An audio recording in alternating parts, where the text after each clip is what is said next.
ولد حسن قال يا عيني كفي سهر نمي عسى لا غفاوي فيه التقي بالخليل لعام من يوم ما زاولت طيف القمر وغبت عن زوجتي ام العيون الكحيل واليوم برسل عجاب المكتوب عاد صدر. شيلة بعنوان يا عيني كفي سهر، كلمات عبد الرحمن بن حسن التهامي وإشراف وتنسيق نوح النجار، وهذا شعر ابو شاب الغبجي.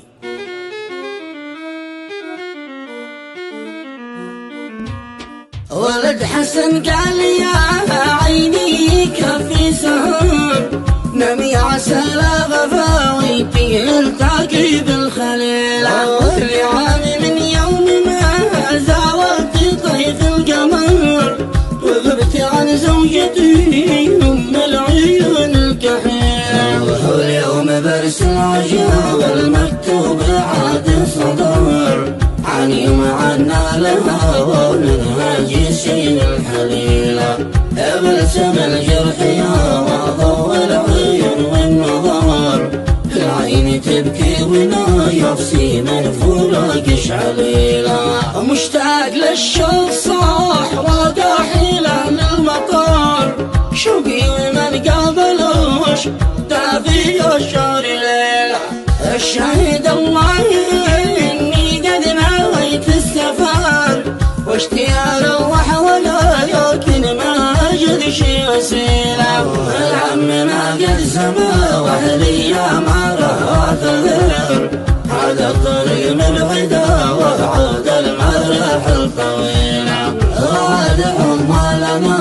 في ريبهم والحضار وصعب والله مكواني ما يلاقي بديله من شهر لا شهر وانا واعدش بالخبر واقل مسافر ولكن ما في اليد حيله بصبر على غربتي من جيز من قد صبر وعودتي لا تضيعني انها مستحيله نظر معي عمنا رجل التاج فوق الشعر رجال وافي ويا يسوى في عيوني قبيله ومحتزم بي وما وحصل ما كاني بشر مقدر اغذيه لي واني ما عاد القى مثيله هذا السبب من وراء التاخير بالمختصر في المعذره والسبب يوحى الفتى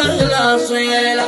ولد حسن قال يا عيني كفي سهر نمي عسى لا غفاوي فيه التقي بالخليله لعام من يوم ما زاولت طيف القمر وغبت عن زوجتي ام العيون الكحيله واليوم برسل عجاب المكتوب عاد صدر عن يوم عنا لها ومنها سين الحليله ابلسم الجرح يا وضوء العيون والنظر العين تبكي ونايا في سين فراقش عليله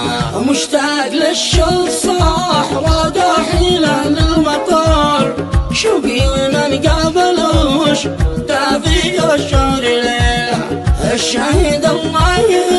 اني قد نويت السفر واشتياق الروح ولكن ما اجد شي وسيله العم ما قد سما واهلي ما راه ثغر هذا الطريق من الغدا وعود المراحل طويله وعد عمالنا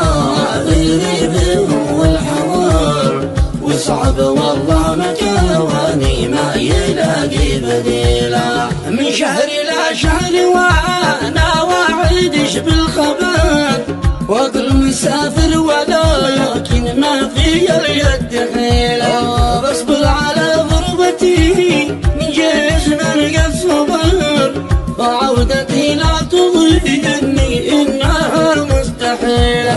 نظر معي عمنا رجل التاج فوق الشعر رجال وافي ويا يسوى في عيوني قبيله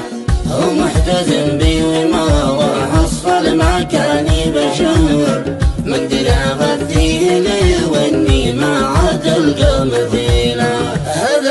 والسبب من وراء التأخير بالمختصر، في المعذرة والسبب يا الفتى الأصيلة. الختمة صلي على